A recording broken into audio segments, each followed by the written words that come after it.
Baik, kali ini saya akan menjelaskan bagaimana cara membersihkan mikroskop. Mikroskop yang saya gunakan kali ini adalah jenis mikroskop cahaya. Sebelum kita memulai kegiatan membersihkan mikroskop ini, saya akan menjelaskan terlebih dahulu apa saja yang diperlukan. Yang pertama adalah tisu lensa, kemudian cotton bud, sikat halus, kain pembersih yang bisa berbahan flanel atau yang saya gunakan kali ini adalah berbahan microfiber yang biasa juga digunakan untuk membersihkan lensa kacamata, cairan pembersih, dan minyak untuk pelumas. Bagian yang pertama yang kita bersihkan adalah bagian mekanik terlebih dahulu. Kita periksa terlebih dahulu keadaannya. Yang pertama adalah tubus bagian lensa ini.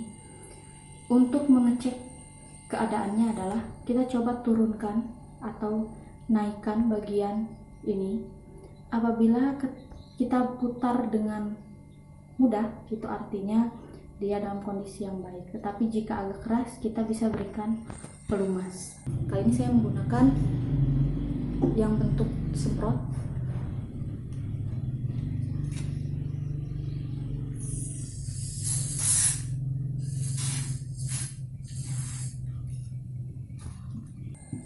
Selanjutnya, ketika dia dinaikkan, tidak turun dengan sendirinya, itu artinya mikroskop dalam keadaan baik. Selanjutnya, sendi inklinasi. Apabila ini dapat diputar dengan mudah, itu artinya kondisinya juga dalam keadaan yang baik. Apabila agak sulit, artinya sama seperti tadi kita memerlukan pelumas untuk memudahkan kita menggerakkan. Ini juga untuk mencegah karat di setiap gesekan pada alat ini. Selanjutnya adalah yang pertama kita bersihkan adalah bersihkan terlebih dahulu bagian mekanik. Mulai dari meja preparat. Kita bisa gosokkan menggunakan kain yang sudah kita sediakan. Pastikan tidak ada debu yang tersisa. Apabila kita ingin membersihkan bagian yang sulit dijangkau, kita memerlukan sikat ini. Bisa kita satukan bagian dalam agar debu-debunya keluar. Selanjutnya, kita cek dulu keadaan bagian mekanik lainnya seperti penjepit preparat. Jika tetap dalam keadaan kencang, itu artinya mikroskop dalam keadaan baik. Revolver atau pemutar lensa objektif, kita coba putar sampai terdengar bunyi klik. Nah, jika terdengar bunyi klik itu artinya keadaannya baik. Apabila semua bagian mekanik sudah dalam keadaan baik, barulah kita ke bagian optik.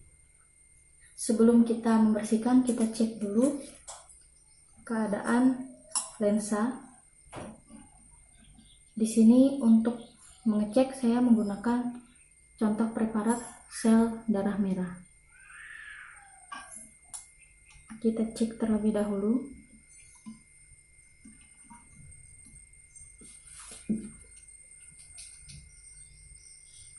Nah, dalam mengecek bagian optik, kita coba ketika kita lihat apabila dalam keadaan tidak jelas atau kotor, kita coba putar bagian lensa okuler. Apabila bagian yang kotor itu ikut berputar, itu artinya lensa okuler yang kotor. Kita putar juga bagian lensa objektif. Apabila ketika kita ganti lensanya juga ikut berputar, itu artinya lensa objektif lah yang kotor. Kita akan bersihkan. Di sini saya akan gunakan cotton bud. Cotton bud ini akan kita berikan cairan pembersih sedikit saja, cairan pembersih yang mengandung alkohol.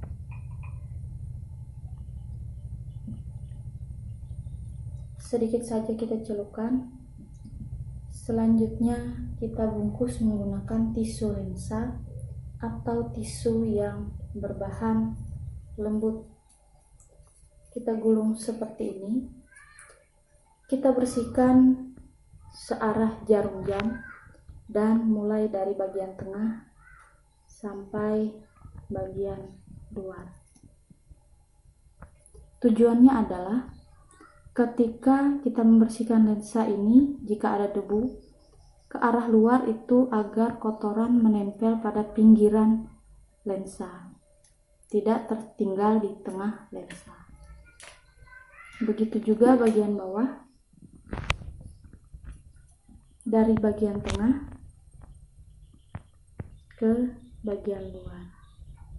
Selanjutnya kita cek kembali.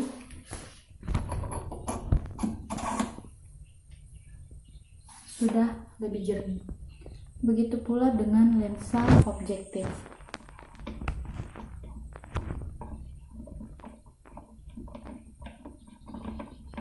Kita bersihkan dengan perlakuan yang sama. Kita ganti terlebih dahulu tisu. Kita pakai satu sisi yang belum terpakai, celupkan sedikit dan bungkus dengan tisu lensa yang sudah disiapkan.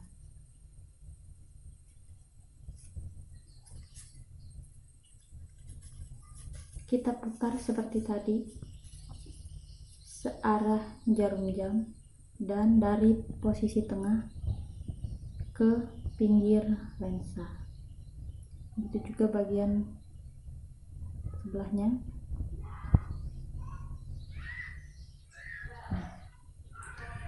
Kita pasang kembali. Setelah selesai dibersihkan, mikroskop akan kita simpan menggunakan silika gel. Ini sudah saya jemur pada terik matahari yang sedang terik. Kita masukkan kembali pada bungkusnya. Nah, jika sudah dibersihkan, lebih baik mikroskop ini disimpan pada kotaknya. Kita pastikan jangan sampai ada preparat yang tertinggal. Apabila tidak ada kotak, alternatifnya bisa kita bungkus menggunakan plastik dan silika gel kita masukkan kembali di dalamnya untuk dia bisa terhindar dari jamur. Pastikan tidak banyak ruang atau celah pada penyimpanannya, dan ini bisa kita simpan kembali pada lemari mikroskop. Demikian yang bisa saya sampaikan. Sampai di sini. Terima kasih.